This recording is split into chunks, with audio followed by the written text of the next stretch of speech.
Channel here over at Subscribe. Check out the Odyssey Rumble. So Luke Skywalker, Mark Hamill, virtue signaling over Ukraine auctions, some posters or whatnot. They look pretty cool. $200 billion from the taxpayers isn't enough. He needs to auction off some posters. Something's not quite adding up here. So before we, credit to him for the J.K. Rowling tweet thing.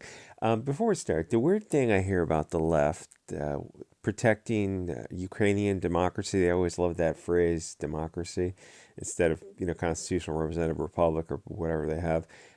So what exactly does it mean when they say they want to protect democracy, either Ukraine here or anywhere else? Does it mean free speech, press, religion, assembly, redress of grievance, all the other rights? What exactly do they mean when they say democracy? Because they never break it down beyond that. What specific rights are they protecting? They seem very eager to protect trans rights or BLT rights. You go like, but which ones specifically? And I mean, like, assuming that applies to all of us. So like free speech, press, religion, those critically important rights. And then they kind of get shifty and a little smarmy because ultimately, no, they don't support any of those things. Like, what does democracy mean? It's a good question. You keep asking it. You're not going to get an answer. So I mentioned that because Zelensky over in Ukraine actually shut down free speech, press, and the Christian churches. So what does democracy mean to the left wing? Why do American taxpayers pay $500 billion to Ukraine? Couldn't that money stay and be used in America, or simply cut taxes? If you have so much extra money that you can give it away, it seems like, well, you shouldn't be taking it from people in the first place. I'm not saying, no, give back to them in terms of services. No, because then you're losing half of that through the inefficiency of bureaucracy. I'm talking about just do the logical thing. And, oh, we need to dial back this tax rate, like, radically. You hear Bernie Sanders come out and goes, we're going to tax the rich. And, the follow-up is you never hear him say, and we're going to lower class taxes on the middle class.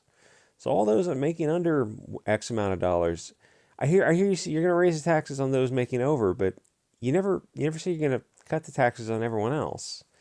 That's just kind of like this. It's like a petty hate machine. It's like you're getting us to support raising the taxes on the wealthy. Fine. But the follow up, the punchline should have been, oh yeah, and we're cutting taxes on the middle class. But it never comes. They never say that. It's just, so you're saying that you're raising taxes on everyone. Is that what America signed up for? Anyway, if you have that much extra money that you're giving it away, then you're taking too much money from the taxpayers. No, you shouldn't be. The tax rate is insane. The tax rate is absolutely insane. Then you look at things like property taxes and capital gain tax. You're like, so you pay taxes on everything, including sales taxes, and then you invest in something, some kind of investment vehicle, usually something in the stock market. And so then when you sell that at a profit, you're paying, in the old days it was 15%, I remember what it is now, you're paying capital gains taxes on that. And then there's estate taxes, and then there's gift, like a gift exception, and it seems like there's very, very much, this is not the tax debt slave state that the founding fathers envisioned, where you pay property taxes so you don't actually own anything, you're just kind of renting it from the government. I don't think that's what the founding fathers envisioned. So America's got homeless tent cities for years, and just recently you had a disaster in Ohio that the media seemed to kind of ignore for some weird reason, that Biden and the Fed seem to be ignoring, much like the border. Sort of weird that he goes to Ukraine to give them American taxpayer money to supply them with pensions. Literally, that's what he said. He's taking American taxpayer money, giving it to Ukraine so they have money in their pocket, and the American taxpayer is looking around, we want money, and why are you taking our money to give it to? This is insane. All this stuff is insane. Again, you're taking American taxpayer money while Americans have homeless tent cities throughout America. It's disturbing that neither party seems to actually care about anything in America at all. Maybe address the long-term issues of why there are homeless, drug-addicted tent cities. Maybe the porous border might have some relevance. Maybe that act, Emanuel Seller in 1965, you think maybe that was relevant? Neither side seems to care about either one of these things. The left wants so many taxpayer-funded things within America, and yet they're all on board with giving billions of dollars to foreign countries. They think there's a magic money tree, or money printer, I suppose. It never crosses their mind to stop giving billions away outside the country and simply cut taxes. Let people keep their own money and do with it as they please. maybe cut the federal government by 90% and let the states run the country. They were singing anti-war songs in Bush 2.0 from 2000, 2008. I remember some of those stupid songs. But then Obama got in and got a Nobel Prize for drone striking kids, literally deleting people on the other side of the world, creating future, I'll say terrible people. Nobody raises their hands and says, hey, why don't we pull out all foreign wars and simply close the borders and work on making America a nicer place? Nobody on the left had an issue with Obama going to war or Biden's disaster of a withdrawal. Just like the passenger helicopter from the Saigon image, you superimpose that and you're like, oh, this is not a good look. So when a Democrat gets in office, they take a Xanax and a bottle of whiskey for any criticism of foreign policy, and they just, don't do that. That's a good way to take a dirt nap. So the thing is, none of this makes sense unless the goal is to loot the treasury and accelerate the destruction of the nation. It's like, you got it in one, bucko. Didn't the founding fathers warn against foreign entanglements, like, repeatedly? I guess that all went out the window in 1914, or really before that, in 1913, with the creation of the Federal Reserve and a few other organizations. It's fine, you can look up 1913, what organizations were founded. But the 1914 war started the country off on a path of permanent inflation, war, and destroying the country. They went overseas in 1914, and America started going into debt. And that debt increased every year, and the wars never ended. They did what the founding fathers told them not to do, and the value of the dollar has decreased by 99% since that event. People make fun of the volatility of crypto, but I guess they don't understand that the US dollar is the worst investment possible. It's gone straight down since the 1913 Federal Reserve. Bitcoin has increased in value, and the dollar the opposite. One would think someone would do something about that, and one would be naive. Another funny thing is the Department of Education. Guess what happened? Oh, they founded the Department of Education, and the standards dropped, and the funding grows. So none of that is working. Like, that's the opposite of working. So you create a federal agency, it fails every year, and it takes more taxpayer money, and nobody just says, "Oh, this is a mistake. We should cancel it and just fold their cards and cut their losses and return schools back to individuals to create their own neighborhood schools." Oh, you mean like, well, what about standards? I think you can leave it up to the states to figure out. Every year inflation gets worse, the dollar shrinks, the quality of life gets worse, the consumer price index proves it. Every year, actual buying value, they compare like something that people can understand, like the buying power of a dollar through the decades, and you see what it is today versus what it was in 1960, and if you look at it and people go like, well, why doesn't why is the millennial generation have such few amounts in savings? Because I just explained it, the 1913 Federal Reserve and the permanent deflation of the dollar every single year. Because some images, like an hour's labor at a minimum, a certain type of job in like 1960 or 1970 would get you so many hamburgers from a fast food joint, and then you compare it today, you're like, oh, that's like an order of magnitude worse. There's like, it's inflation's just a tax on the future. It's like, this is not supposed to be this way. No, the dollar should not be shrinking every year. So every year the inflation gets worse, the dollar shrinks, quality of life gets worse. The consumer price index shows that to you every day, and people are slowly awakening to this concept of inflation. I mean, Biden gave a speech the other day where he said like 5 points, and if people are listening to the speech, they go, every single point he said is objectively wrong. You think MSN or CNN is gonna fact check Biden? I mean, he had said like everything he said. He was talking about inflation is going down and gas prices and grocery store index was decreasing, and like people are pointing out like everything he said was just wrong. Like you got things 180 degrees. And nobody in the mainstream media, it's like the mainstream media is just kind of giving that awkward smile. Like, they're like, is anyone going to say anything? Because he just lied. Nope, we only fact checked Trump and the other Republicans. So it's why I always humorously say that you don't vote your way out of the Gordian knot. It has to be cut.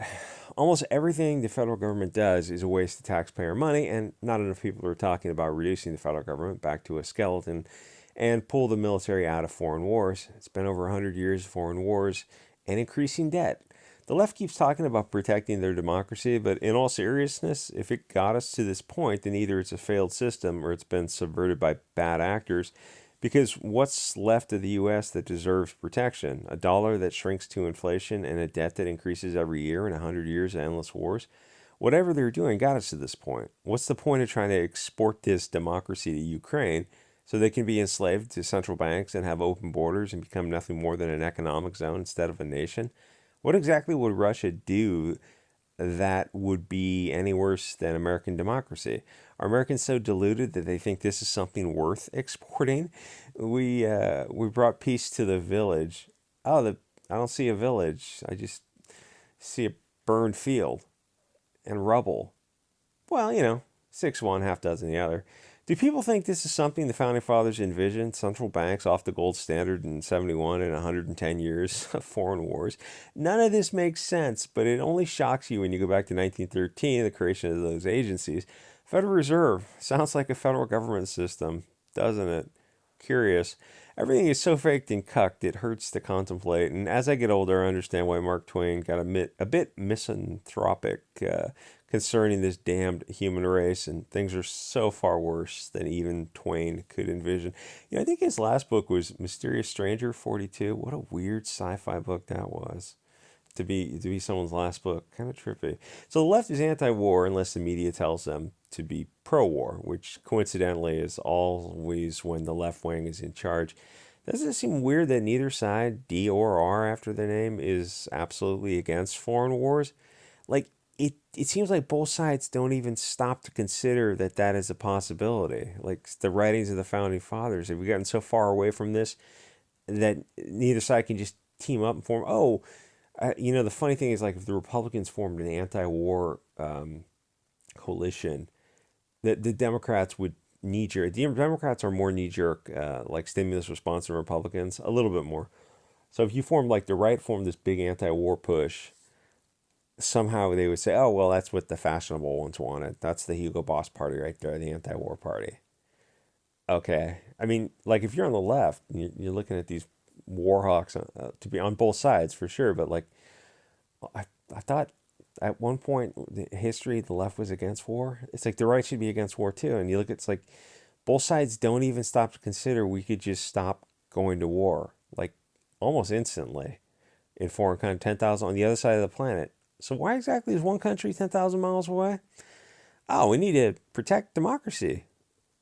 That doesn't make sense. It's not an answer. It's like, I know you're doing this for some other reason that you're not willing to discuss, but we know none of the surface level reasons make sense. They're ridiculous. So you're spending trillions of dollars in these warm, sandy places. In fact, the recent example with Biden's pullout. So how many trillions of dollars did that take for a 20-year period to take power away from one group's hands, and then 20 years later just hand it back to them? But this time, like, you spent trillions of dollars of taxpayer money that could have gone to American homeless tent cities to stop homeless tent cities. And you, at the end, you gave them, vehicles and weapons. And the taxpayer money that just went to weapons development teams. It's like, none of that makes sense. I mean, the colossal waste of taxpayer money. It's like, it makes sense when you start paying attention to it. And then it's like, oh, that was the goal all along. So it seems like if both sides got together, I wonder what happened if you had an anti-war coalition. Oh, you'd probably die in a tragic car accident or something, or you get Epstein or something like that would happen. Like, we could stop going to war, could cut taxes, could cut the federal government, you could close the borders, you could just give America 100 years of peace to figure out what it is. It's like, yeah, that ship has sailed. Anyway, F Mark Hamill, he doesn't know any better. The people support Ukraine. It's like, what really do you support? Free speech? Freedom of religion, freedom of press, assembly, right to petition the government for redress of grievance. Like, what's specific? That's the first. The five of the subclauses of the first. It's like, keep and bear arms. The Fourth Amendment, the Fifth, the Sixth, the Eighth, the 10th. I mean, what specifically are, like, what rights, or what democracy? What does that mean? You're protecting it. Like, if it's like if Zelensky's not protecting freedom of the press, religion, right to assembly, petition the government, free speech, then what's he doing that's worse than what Putin would do? Like, are the rights the same? Either depending on it's like if Russia's no worse, and it's like if Russia was even better, it's like, oh well, then why wouldn't you just support Russia? None of this makes sense. Like, oh, it's an emergency, so Zelensky needs to shut down the Christian churches, remove free speech, and shut down the press.